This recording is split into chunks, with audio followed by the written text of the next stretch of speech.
వనపర్తి జిల్లా శ్రీరంగాపూర్ మండలం షేర్పల్లి గ్రామంలో ఒడ్లు కొనడం లేదని రైతులు ధర్నా చేశారు. పెబ్బేరు నుండి కొల్లాపూర్ వెళ్లే రహదారిపై బైఠాయించి తమ నిరసనను తెలియజేశారు. నెల రోజులుగా కొనుగోలు కోసం ఎదురు చూసిన రైతులు దిక్కుతోచక మొలకెత్తిన ధాన్యంతో రోడ్డుపై బైఠాయించి ఆందోళన చేశారు. ప్రభుత్వం వెంటనే స్పందించి కొనుగోలు చేయాలని రైతులు డిమాండ్ చేశారు. రైతుల ధర్నాతో రోడ్డుపై భారీగా వాహనాలు నిలిచిపోయాయి.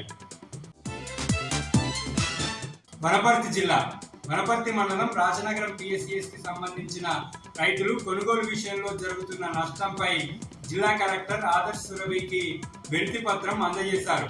తరుగు పేరుతో మిల్లర్లు దోచుకుంటున్న విధానాన్ని ప్రజావాణిలో జిల్లా కలెక్టర్ దృష్టికి తీసుకెళ్లారు. కొనుగోలు చేసిన ధాన్యాన్ని మిల్లుకు తరలిస్తే ఒక్కో లారీకి 20 నుండి 50 బస్తాల తరుగు తీస్తున్నారని రైతులు ఆవేదన వ్యక్తం చేశారు. తరుగు పేరుతో దోచుకుంటున్న మిల్లర్లపై చర్యలు తీసుకోవాలని రైతులు డిమాండ్ చేశారు.